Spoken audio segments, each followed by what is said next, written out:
It's very healing and lovely sound of the sitar. And sitar is actually almost like guitar, but it has got sympathetic strings as well. So it's very relaxing because you hear the echo of the sound, echo of the notes, and it's very relaxing. So that's why it's called healing ragas.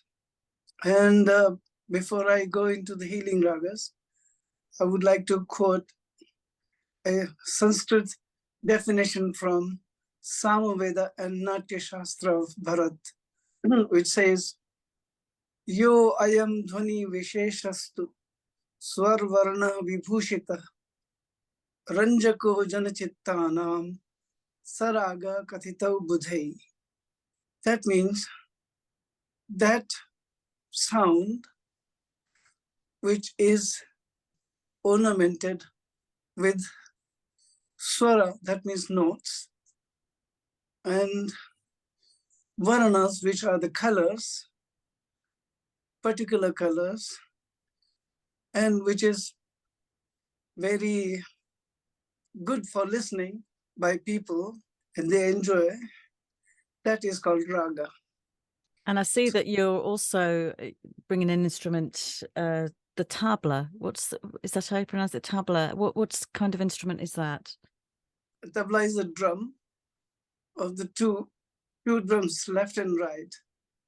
Left one is the bass one, and the right one is the treble one. So that's the tabla. And his name is Yousuf Ali Khan, who is going to play tabla.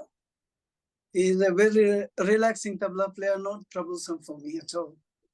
And in terms of the practicalities of playing when you have no sight, is it all communication through the music then? You know when to come in and, because how do you do it? Very good question. Music is to be heard and played, not to be seen. So you hear, even in the audience, if you hear the music, just close your eyes and listen to it. Then music will go internally to you and you will relax more. So music should be heard and not seen. When you see the music, it's classical, Western classical music, compositions, and only the musicians who see and play. But Indian music is improvisation-based music. So we improvise according to the mood of the audience. And if the audience is not relaxed or just talking lots of time, then it will be very difficult for us to play. And we are not relaxed. If the audience is relaxed, we'll be relaxed as well. So it's really communication between the artist and the audience. We are one. We become one. So if this is improvised, is it different each night? Every time it's different. If I play the same raga, again in the same concert, it'll be different. So improvisation is improvisation, but it's based on a framework, which is based on a composition, which is composed at the spot. So we compose and we improvise at the same time. And the philosophy behind this, as you mentioned before, is about healing. There is a spiritual element to this music that you're communicating to the audience. Absolutely. It's very healing. And because people are not relaxed when they come from work and in a busy life, they need a little bit of relaxation.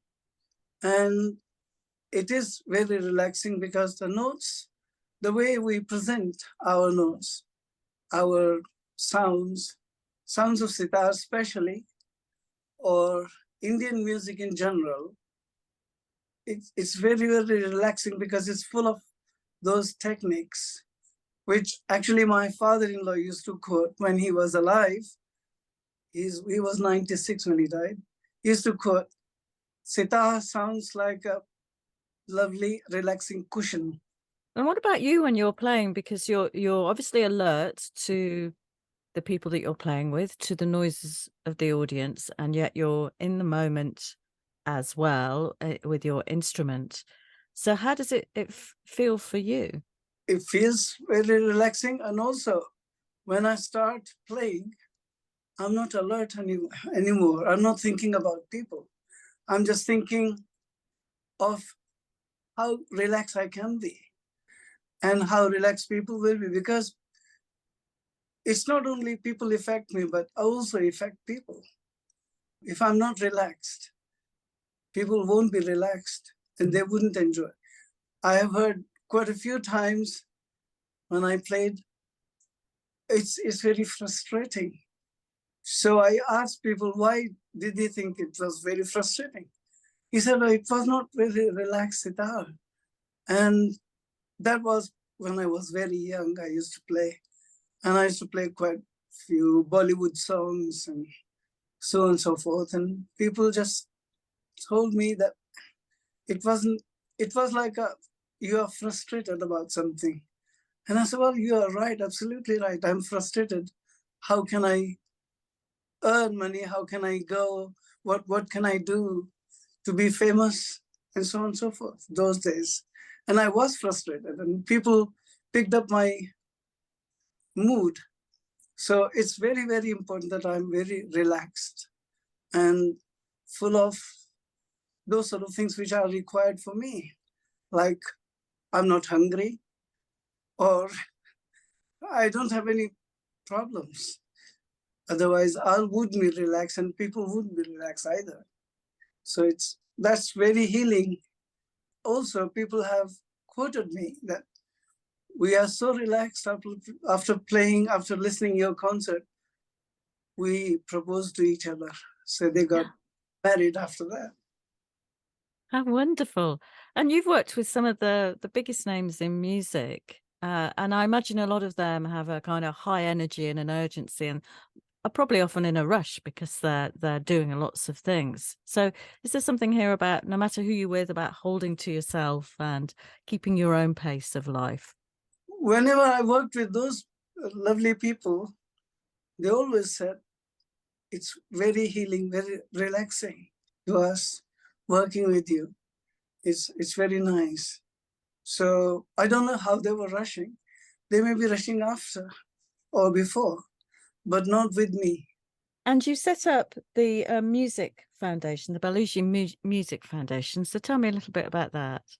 Baluji Music Foundation is a charity in which lots of things happen, but Inner Vision Orchestra is at the moment working, which is the orchestra of blind people from all over the world. And we enjoy playing with each other. We'll learn from each other. I learn Farsi songs, I learn Japanese songs, and they learn Indian songs, vice versa.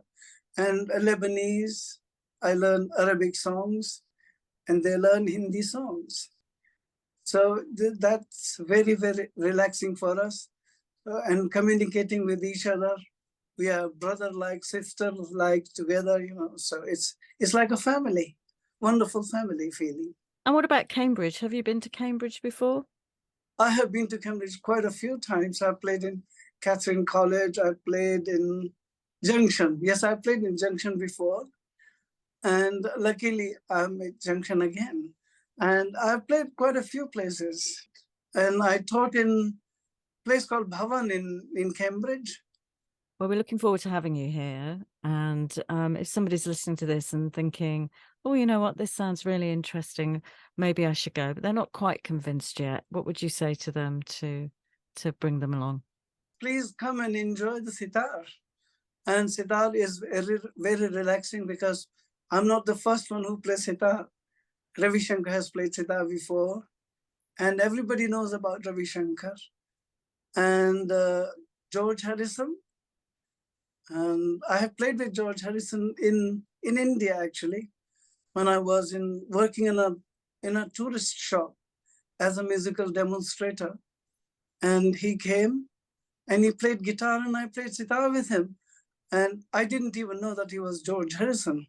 So shopkeeper asked me after that, do you know who was he? And I said, yeah, some tourists, you know. That's fine. He said, no, it was George Harrison. And I said, who is George Harrison? And he said, from Beatles. And I said, well, you should have told me this before. Oh, it's pity that you didn't tell me this before. Otherwise, I would have, you know, had good conversation with him. So I played, and after 10 years, when I came to this country, he recognized me again. Oh, So wow.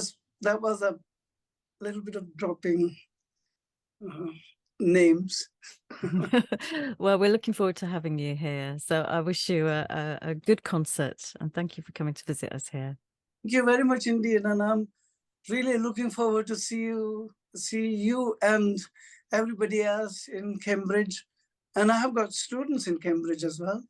So I'm really looking forward to see you all there, and that would be wonderful. And I'm sure that my tabla player has the same view.